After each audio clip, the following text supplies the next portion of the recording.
Hi, I'm Garmbreak1, and this is Midgardia's Cool Crowdfunding Show. I'm here today with Stuart. How's it going? It's going great. Excellent. So, you're here to tell us about Human-Hunter-Monster-Cannibal, so how about you tell us a little bit about that? uh, the inspiration or the gameplay itself? Well, let's start with the inspiration. Well, the inspiration is a many faceted thing because the way my brain works is, I throw a bunch of ideas into a tumble dryer and out pops a very badly dyed T-shirt, right? So there's a lot of different ideas that came in this. Number one to me is that my favorite game of all time is Bridge, and nobody my age plays Bridge. Very disappointing. Nobody younger than me plays Bridge. Nobody plays Bridge. We keep looking for a fourth player for Bridge. So I created a part of this is that I created a game based off of Whist, which is a trick taking game, right? As a gateway drug into Bridge. Uh, part of it is also going back into a more traditional mindset of the original Grimm Brother fairy tales and the old folk tales before Disney ever got their holds on them. They didn't have happy endings. They were moral stories, right? So you had monsters in this bush over here and monsters in that forest over there, and don't go swimming because you haven't learned how to swim. Oh, no, it's a monster that'll eat you. Uh, and, those kind of original stories come from a place of some kind of love, parental love of some kind. And I wanted to, get a little bit of that spirit in my game. So it's a game about monsters eating humans mostly, because I mean, let's be honest. If monsters were real, if this were a zombie apocalypse, the percentage of the population that survives is lower than the movies would have you believe. Eh.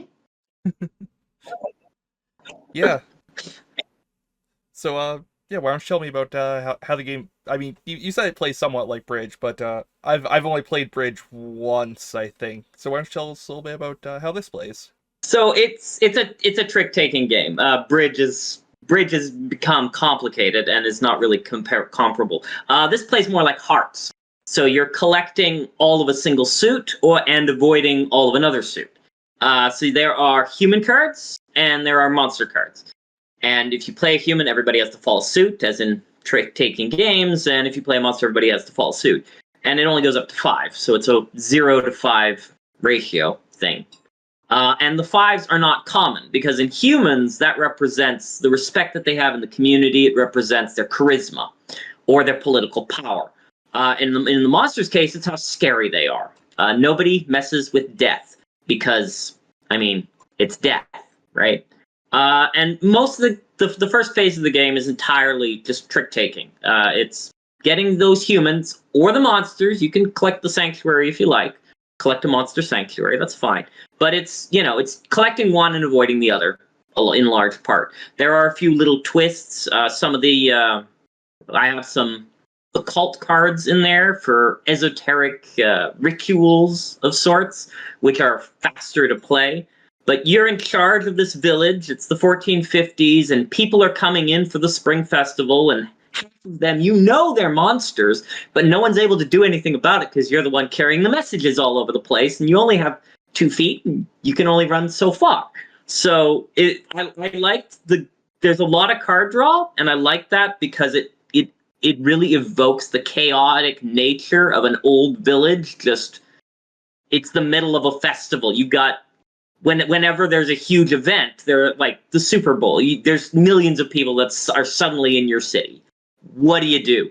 Well, hopefully you're better prepped than you might have been in the 1450s.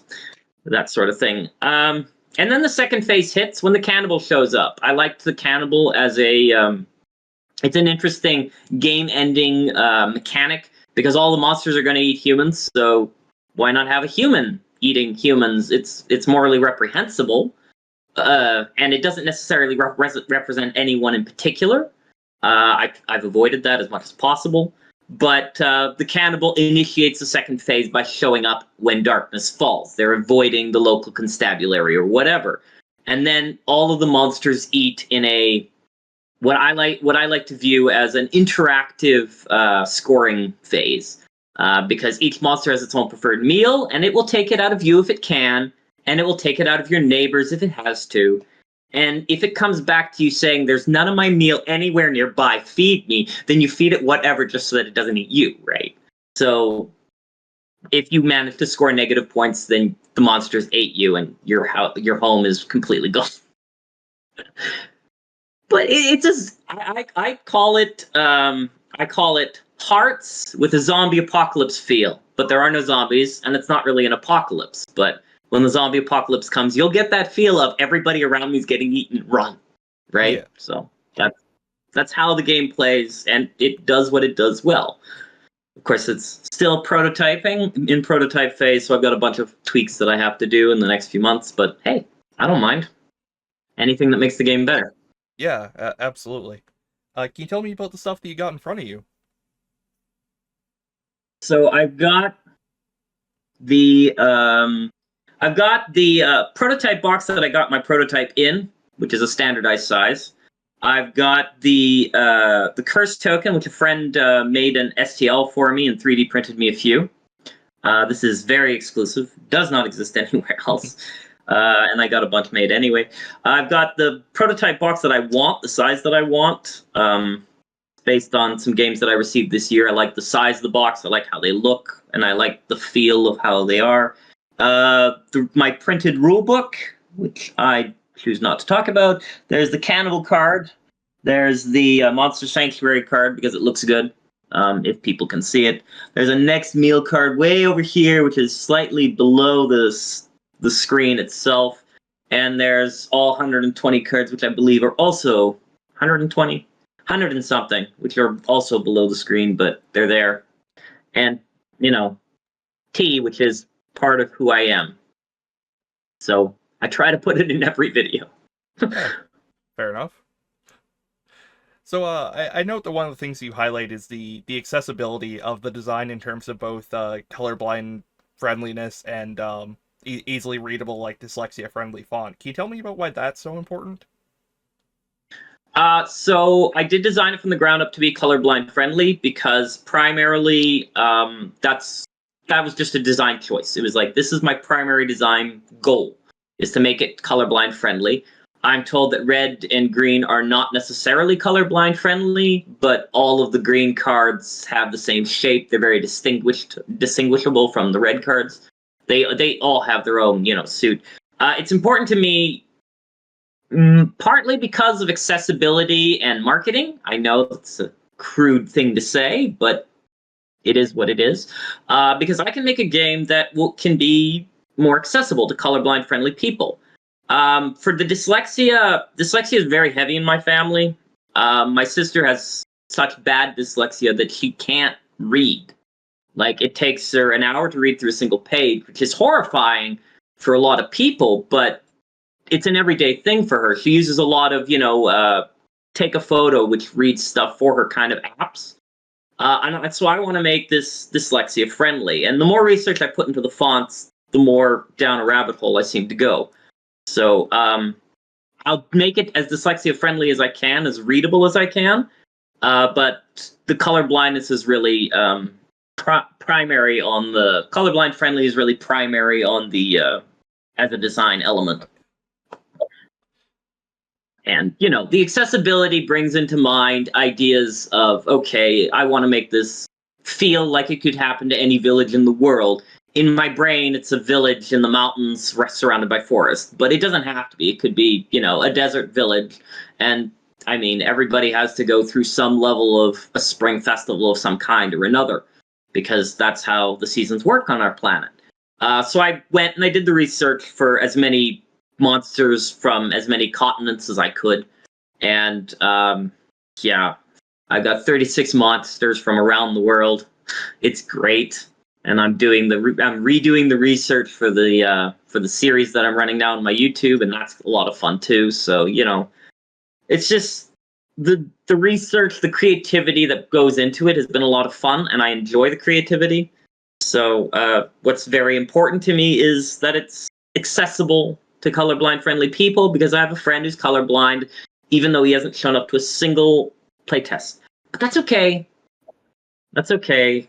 I've received some commentary. I'm tweaking things. One thing after another. I'm also supporting local artists. I'm doing my best to support local, and I want the cards to have a certain, one of those fresh off the easel type of feels. So there's a few like little imperfections which I've left in. Despite the high contrast color, I try and keep the original felt color as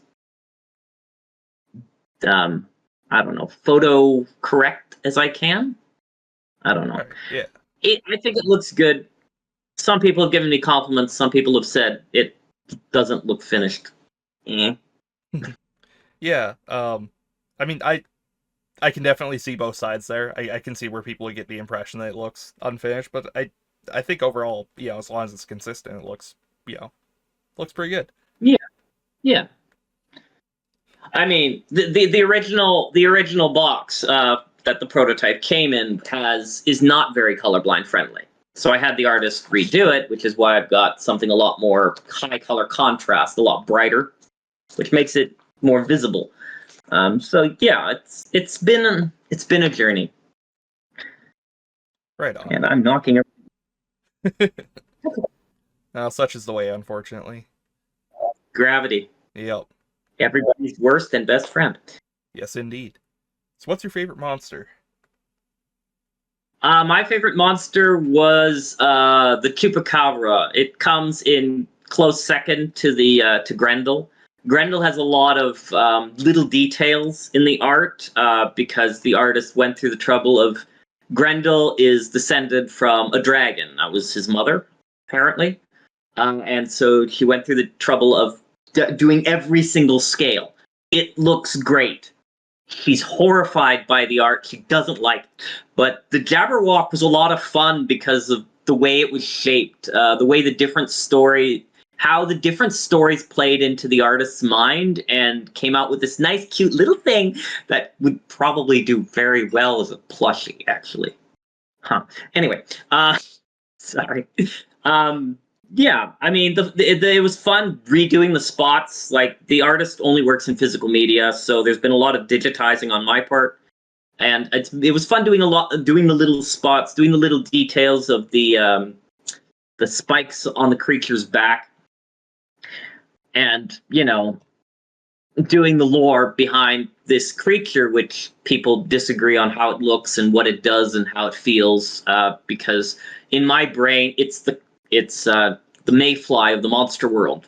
It's got a maximum 4-year lifespan. So it pops up in a place, it produces, and then it dies off. Which I think that's interesting, but I like juxtaposition and reversing expectations and being weird. But it's Yeah. my favorite thing to be weird. Yeah, fair enough. Can you tell me about the naming cards stuff? The naming privileges for the human cards. So the Kickstarter is running it as back me for a physical copy and name any human card you like.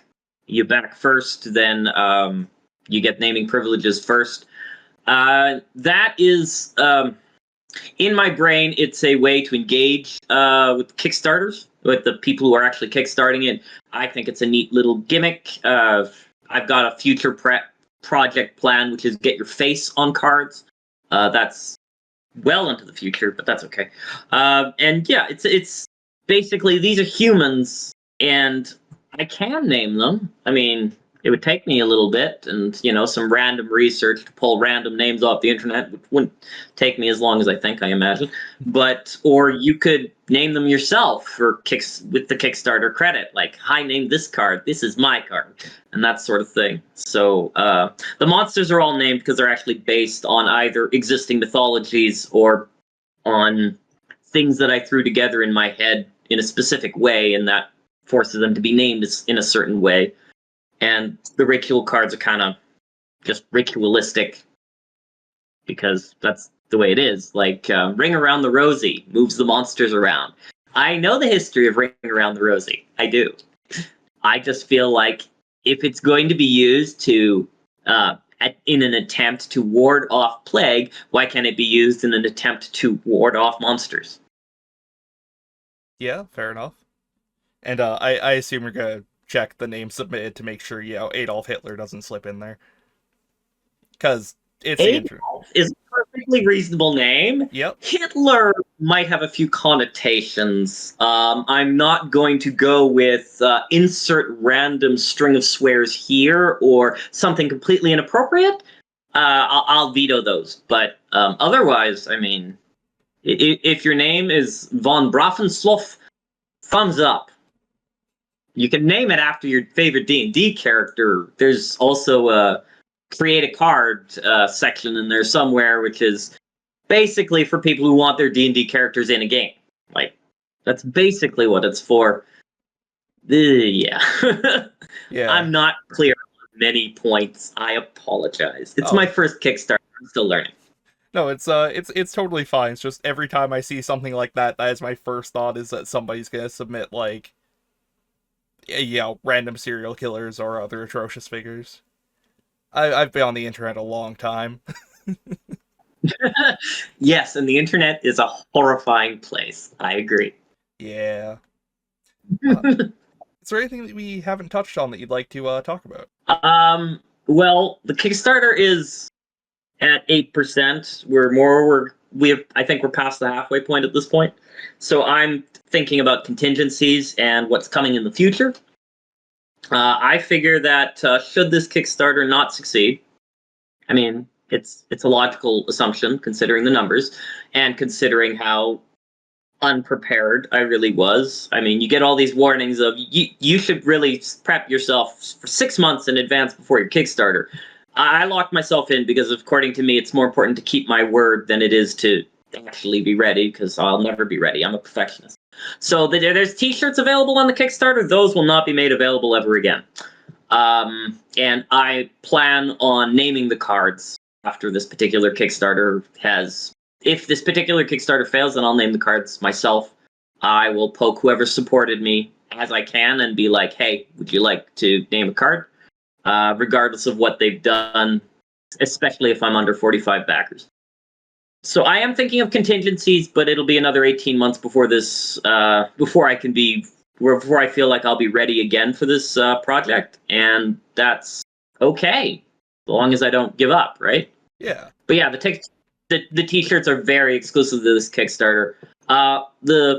The stickers, not so much. I promised stickers. My sister would be very disappointed if I didn't include stickers, so they're going to be there, even despite the 3 people who've told me your stickers are going to just end up in the trash. They're cool stickers, and they're really good quality. Honestly, I was surprised at the quality. They're a bit of a pain to get off of their backs, but, I mean, they last, so. Yeah, that's the important part. That's about. So my brain is very much. I'm inundated these days with trying to figure out distribution lines and getting the ridiculously quoted shipping costs lower, which I will definitely do whether this Kickstarter succeeds or fails. If it succeeds, I've got a deadline, which is probably better for me as an ADHD person. But if it doesn't, I still have a deadline. It's just going to be more clear and more time. Adam. Yeah.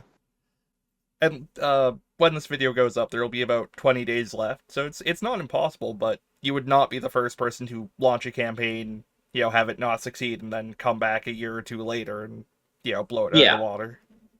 Yeah. If you really want to support me and you don't really think that this project is prepped enough, then I suggest just backing me for $1 or just, clicking that notify me thing.